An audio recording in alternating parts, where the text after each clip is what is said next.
Hey, what's up everybody? In this lesson, I'm going to show you how easy it is to replace or enhance backgrounds using ON1 Photo RAW. Let's dive in and take a look.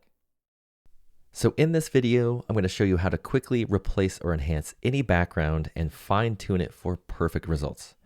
Whether you're a beginner or a pro, it's super easy, and I have a great trick at the end to blur the background behind your portrait to ensure that the depth of field matches up with your original capture. So let's dive in. So let's first start by just enhancing the original background within a scene. And we're gonna do that with this image here of this flower. So what we're gonna do is we're going to add in some detail into our foreground subject. We're also going to brighten up our subject a bit. And then we're going to darken and add in some contrast into the background. And that's going to create some nice separation between the foreground subject and the background. So it's really easy to do using the Super Select AI tool inside of ON1 Photo RAW. Just gonna head over here and grab Super Select. You can also grab it by hitting K on your keyboard. And I'm just gonna hover over the regions that I want to modify. In this case, it's the flower and the stem. From there, I'll select those regions, I'll right click, and let's first add in some detail into the flower. So with dynamic contrast, you can see it's already created that mask for me, covering the flower within the scene. So if I turn this off and on, you can see that detail is only being applied to that specific area within my photo. For now, I'm going to go down here and just pull up on some of the tonal sections of dynamic contrast. I'll boost the shadows a little bit and also the whites. And then I'll boost up my vibrance here to enhance the color within the flower.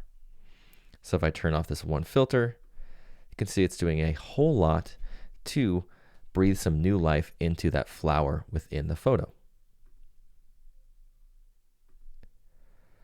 From there, we're going to continue to use Super Select AI. I'm going to grab the subject within my scene, but this time I'm going to go up and choose Erase here so that I protect the flower subject from the filter or adjustment that I'm applying next. So I'll right click and let's add in a glow filter set to darker to add in some contrast and darken up the background behind my flower. You can see it's created a mask surrounding the flower. So now all I have to do is add in a little bit more of that glow filter. If I turn this off and on, it's doing a great job of just darkening up that background area behind my subject. Lastly, we'll grab one last filter here. Again, we're going to use that erase option. And we're just going to go in and use a color enhancer filter to reduce the color within the backdrop. Now it's a little bit too strong at -80 saturation, so let's just pull back on that to maybe around -30 or 40 or so. And that's just going to reduce some of that color behind the flower to focus the viewer's attention into the colorful subject in the front of the scene. So let's check out the original and after. So with just 3 filters and a few clicks, we've really brought this flower capture to life using the Super Select AI tool instead of ON1 Photo RAW. Now let's take a look at replacing backgrounds using those same tools. So now let's dive into replacing backgrounds. And we're first going to do it with the texture filter. So let's add a filter. We'll add textures. And you can see by applying this texture, you can see the texture is covering our subject. So what we're going to do is we're going to use the Quick Mask AI brush to remove this from our subject here. So we'll go into our masking tools here. We're going to go up and we're going to choose Quick Mask AI brush. You can also grab it by just hitting W on your keyboard. With that selected, what I like to do is just click and drag a rectangle around the subject within my scene. It will automatically detect that area within my photo, and then I can just choose to either paint the texture into that specific area or erase it from that specific area. In this case, we want to erase it from our subject. So let's go up, we'll choose erase, and then we'll click on this little blue check mark, and it will clean up that texture from our portrait subject. So now inside of our textures filter here, we can choose a specific texture that we want to cover our background. All we have to do is just head into the style section here. And what I typically like to do is just open up the more menu, and I can scroll through all of the different textures that I might want to use within this photo. One of my favorites is this warm brick option, and then I'll typically go in and just pull up on the opacity to give it a more intense style behind the subject within my scene.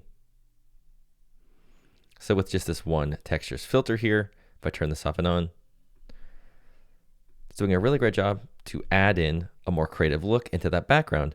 And keep in mind, with the textures filter, you can import your own custom textures to use as backgrounds behind your subject.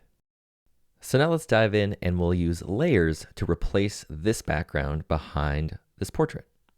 So inside of layers here, the first thing we're going to do is just remove the original background. Easiest way to do that is to use that quick mask AI brush that we used in the last workflow. So I'll just head over to my tool well, I'll grab the masking tools, we'll grab our quick mask AI brush. Remember, you can always grab it with W on your keyboard. Just grab that there. I'll do the same thing, I'll click and drag over that region. It will detect my portrait subject there. Now all I have to do is just click paint here to ensure that we're painting in our subject. And then we'll just use this little blue check mark. And voila, we've removed that background from behind our subject. So now let's bring in a new one by heading into our layers pane. I'm going to click this plus icon here and we'll bring in this background. Now the first thing I need to do is just make it the same size as the original photo. So I'm going to grab my transform tool for that. And then I'm just going to enlarge it a bit. From there, we'll drag it below the portrait layer so that it's behind our portrait. But we need to blur that layer to make sure that the depth of field matches up with the original capture. We'll go into the effects tab, we'll add a filter. Let's add lens blur, and then we can just play with the amount to see how much we need for our image. And then lastly, just to make sure the two layers match up with one another, we're going to go into the Develop tab, and we're just going to brighten up the midtones of our background to match that look of the original capture.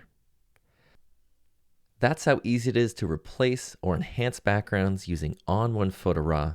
If you like the video, make sure to subscribe to our channel for more tips and tricks just like this.